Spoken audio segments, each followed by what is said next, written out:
آقا کریم علیہ الصلوۃ والسلام نے ارشاد فرمایا، سن لو تمہارا رب ایک ہے، تمہارا باپ آدم ایک ہے، لا فضل لعربی علی اعجمی، کسی عربی کو اجمی پر کوئی فضیلت نہیں ہے، اور کسی اجمی کو کسی عربی پر کوئی فضیلت نہیں ہے، کسی گورے کو کالے پر کسی کالے کو گورے پر کوئی فضیلت نہیں، فضیلت کا معیار صرف تقوی ہے۔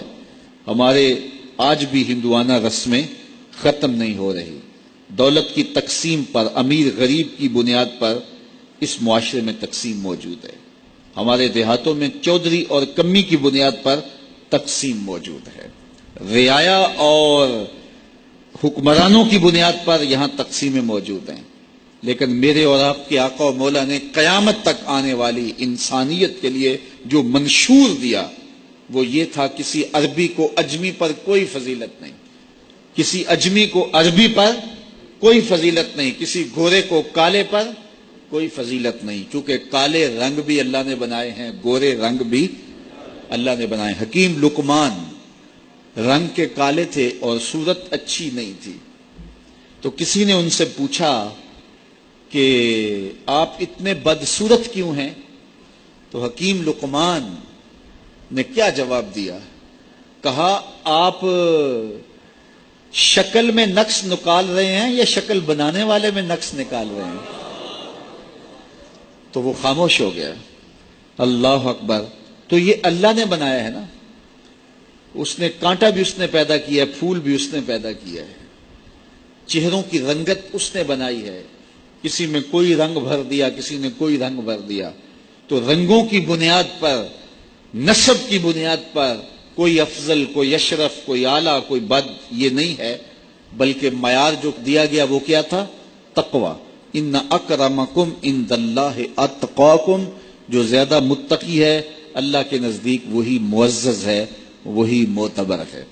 پھر حضور علیہ الصلوۃ والسلام نے عورتوں کے بارے میں تاکید کی کہ وہ تمہاری زیر دست ہیں، ان کی ملک کچھ نہیں ہوتا اور کمزور ہیں، ان کے بارے اللہ سے ڈرنا، اور حضور نے ان کے ساتھ حسن سلوک کرنے کی وصیت کی۔ پھر غلاموں کے ساتھ حسن سلوک کرنے کا حضور نے درس دیا کہ جو خود کھاتے ہو وہ انہیں کھلاؤ، جو خود پیتے ہو انہیں پلاؤ، جو خود پہنتے ہو انہیں پہناؤ۔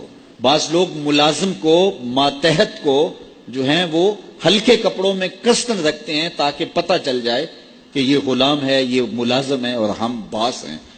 حضور علیہ الصلوۃ والسلام نے ان تین چیزوں کی تاکید کی۔ پھر حضور نے ہمسایوں کے حقوق کے حوالے سے بات کی، اور صحابہ فرماتے ہیں کہ اتنی بار حضور نے تاکید کی کہ ہمیں یہ گمان ہوا کہیں وراثت کے اندر حقدار نہ ٹھہرا دیا جائے۔ تو ہمسایوں کے حقوق کے حوالے سے حضور نے تاکید ارشاد فرمائی۔ پھر حضور نے تین باتوں کی تاکید فرمائی۔ پہلی بات، عمل میں اخلاص پیدا کرو، کیونکہ عمل کا خلوص ہی قبولیت کا سبب و ذریعہ ہے، اگر عمل میں خلوص نہیں تو کچھ بھی پلے نہیں ہے۔ دوسری بات، حاکموں کو وصیت کرنا، جو بادشاہ وقت ہوں، حاکم ہوں، ان کو خیر کی بات کہنا، ان کو بتانا، ان کا قبلہ درست کرنے کی کوشش کرنا، یہ ذمہ داری ہے قوم کے اوپر۔ تیسری بات کہ حضور نے یہ وصیت فرمائی، لزوم و جماعت المسلمین، مسلمانوں کی جماعت سے الگ نہ ہونا، الگ الگ ٹولیوں میں نہ بٹنا، لابیاں نہ بنانا، گروہ بندیاں نہ کرنا، جماعت کے ساتھ جڑ کے رہنا، فرقہ بندی سے بچنا اور جماعت وحدہ کا ساتھ دینا۔ حضور نے فرمایا، اتبعوا السواد الاعظم فإنہ من شذ شذ فی النار، جو بڑی جماعت ہے، سواد اعظم ہے، ان کے ساتھ رہنا، جو ان سے بچھڑ گیا وہ جہنم میں ڈالا جائے گا۔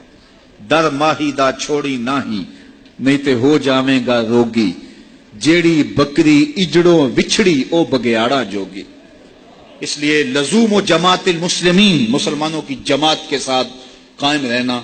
پھر حضور علیہ الصلوۃ والسلام نے فرمایا، میں امت مسلمہ، میں تمہیں لاوارث نہیں چھوڑ کے جا رہا، میں تمہارے اندر دو بھاری چیزیں چھوڑ کے جا رہا ہوں، اور اگر تم ان کو مضبوطی سے تھام لو گے، میں ضمانت دیتا ہوں تم کبھی بھی گمراہ نہیں ہوگے۔ ایک اللہ کی کتاب اور ایک اس کے نبی کی سنت۔ کہا ان دو چیزوں کے دامن کو مضبوطی سے پکڑ لو، تم کبھی بھی گمراہ نہیں ہوگے۔